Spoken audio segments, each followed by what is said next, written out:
Hello, my friends. My name is Evelyn Joy, and welcome back to my channel. If you know anything about me, you know I've been a VIPKid teacher for 3.5 years now.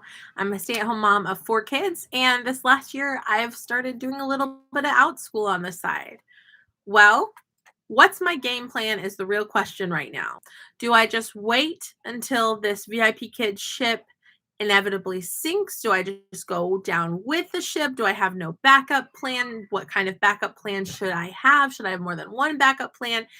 I thought, since I've been giving you guys on my channel, I've been interviewing different teachers from different companies. I've been talking about what everybody else is doing.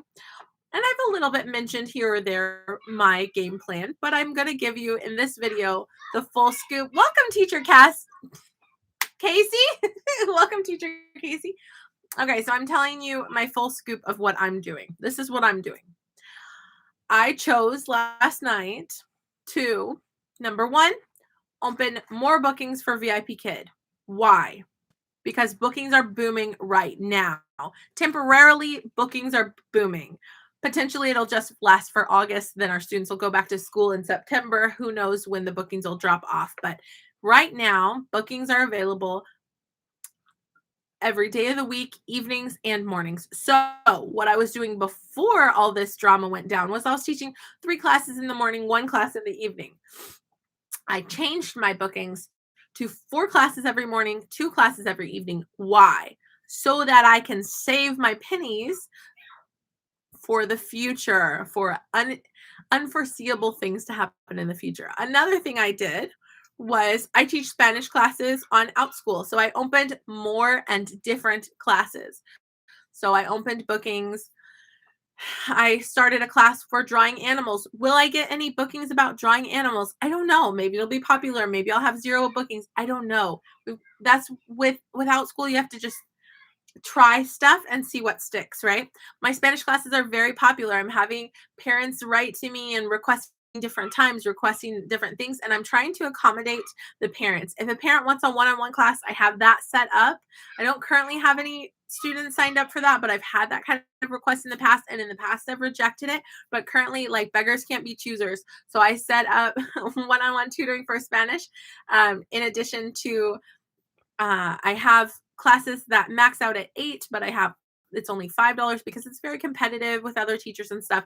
I like to keep my prices lower so that I can get more bookings, right? The idea is I can have more students and each student doesn't have to pay as much, right? So I teach smaller children, ages 5 to 9. I teach them Spanish fun for little ones. And I have a Spanish conversation class for ages 10 to 14, right? Well, then I had some parents request some intermediate next level, like, hey, my kids last semester took your beginner course. Can you have level 2, right? So I created a level 2 intermediate course, and we'll see if that gets booked, right? One parent requested it, another parent mentioned it. We'll see who books it and see how it does. I also opened up what was the other kind of class I opened? So I had gardening class. So I'm a gardener. I opened up a gardening class. Why? Because I enjoy gardening. For example, today at 6 o'clock, I'm going to be teaching 4 kids about gardening. And I throw a few Spanish words in there too. If we're learning about butterflies, we'll learn the Spanish word for butterfly too. Why? Because on OutSchool in my title, I put that I'm a bilingual teacher. And so someone signed up their kid for my class and their kid doesn't speak English. Their kid is brand new to learning English like this month. And so their first language is Spanish. So I decided I'm going to throw a little bit of Spanish into my gardening class as well. We're learning about gardening, but we'll learn a few Spanish words in there because, you know, some of the students are coming thinking that Spanish is going to be in the class. So we're going to have a little bit of that. So what's happening with OutSchool? What's happening with OutSchool is I'm experimenting and opening new things and opening different times. I've got some morning, some afternoon and things, while at the same time. So I'm trying to get these bookings going, beginning to get my ongoing classes filled up so that when inevitably the VIPKid the VIPKid ship sinks or the VIPKid bookings go down, whatever you want to say, I will have hopefully OutSchool set in place. Another thing I'm doing is I'm looking into applying for Varsity Tutors. Now that's 0 minimum hours, so I might just, I'm just testing the waters for that, see what happens. I might apply for Cambly. That's a nice one for filling, making some extra money on the side, right? So, but at the same time, I've got 4 kids. So what's my schedule look like, right? I typed out a whole document schedule. So for my kids, I decided I'll teach 4 classes in the morning on Monday morning. Then I'll teach 1 morning drawing class. Okay. Then I have from like 9 a.m. to 2:30 p.m. I have open, and that could be like our field trip day where we could go to the park, go to the zoo, go to the children's museum, have fun, garden, whatever we want to do, right? So special time with mommy Monday morning and also Friday morning. And then I teach my afternoon classes like 3 o'clock, 4 o'clock. No, it's actually 4 o'clock, 5 o'clock, 6 o'clock, and then I've got evening classes like 8:30 to 9:30, right? So with VIP Kid. Then on Tuesdays, we have a homeschool co-op in the morning. So on Tuesdays, I actually decided not to teach VIP Kid classes in the morning, not to teach anything, because I got to get my kids ready. Getting 4 kids out the door is a whole other thing. So wake them up, get them ready, get out the door, hopefully get to co-op on time, right? So homeschool co-op, I'm going to be teaching Spanish there while my children get to be in classes with other little kids, right? So then in the afternoon, coming back home, I teach Spanish class at 3 o'clock. I teach Spanish class at 4 o'clock. And then I teach gardening class at like 7 o'clock. And then I teach VIP Kid 8:30 to 9:30. Then on Wednesday, are you tired yet? Just listening to it. Wednesday, I teach 4 VIP Kid classes in the morning. Then a drawing class in the morning. Then my girls, no, Esther has an outschool class that she takes, my oldest daughter. She's taking counting money class. Then um let's see, we have lunch and stuff.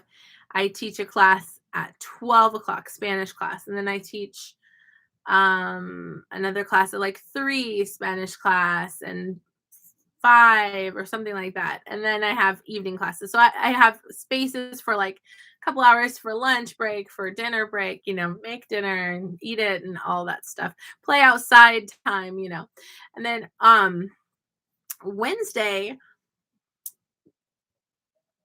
VIP Kid classes, and Wednesday night, we're actually doing Awana. So I'm not going to do evening classes for VIP Kid that night. I'm actually not going to do late afternoon classes for Outschool on Wednesdays. We're going to go to Awana, and that'll be kind of part of our curriculum. Since I'm homeschooling, they can do like, I can count Awana as kind of like Bible memorization time. And they also have gym where they run around with kids, and it's really good.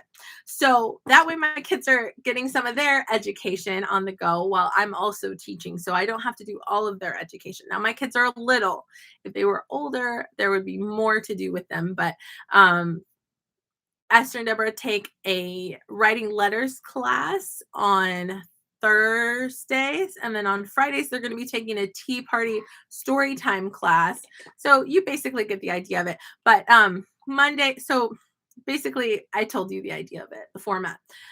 Monday and Friday morning are the times that we can go fun places like the zoo, the park, wherever we want to go, or just have fun at home, right? Then Tuesday mornings is actually my co-op. And then Wednesday nights is actually Awana at church. So Thursdays is our stay-at-home day. Saturdays, I just teach VIP Kid morning and evening. I don't have any Outschool on Saturday or Sunday. Sunday, I do teach mornings. Sometimes I teach a little evening, but I don't teach all day. We go to church on Sunday as a family. So anyway, that's what my schedule is looking like. But it's very busy. So anytime that I get overwhelmed, I can start cutting back on those VIP Kid classes. But also, I don't expect the VIP Kid classes to be around as long. So it won't be as much pressure once that's gone. And maybe it'll even feel like a relief, like, oh, now I just have to work one job, not 2, right? Maybe it'll feel like a relief once I have those Outschool classes built up. So that is my game plan. I thought I would tell you what I'm doing, Now it's your turn. Tell me in the comments, what are you doing? What are you applying for? What are you setting up? Are you an outschool teacher? The thing is, as I've been interviewing all these teachers that work for all these companies outside of China, I've realized that the most money I can make is at outschool. So I can apply for these other places that are a little bit less money, which is money is money, right? So a job is a job. It's good to have a job. So backup plans in place, very important. Diversifying, very important. Um, but I've come to realize that VIP Kid is maybe not going to have bookings for 100,000 teachers coming in a few months. I mean, they might have a few programs that they're piloting, but we'll just have to wait and see what happens. But don't put all your trust and confidence in what they say, because I've been seeing that they're telling the parents one thing, they're telling the teachers another thing, and we'll just have to wait and see, right? Thank you so much for watching. I'm about to go teach a Spanish class. Have a great day. Bye. Chao. Adios. Gracias.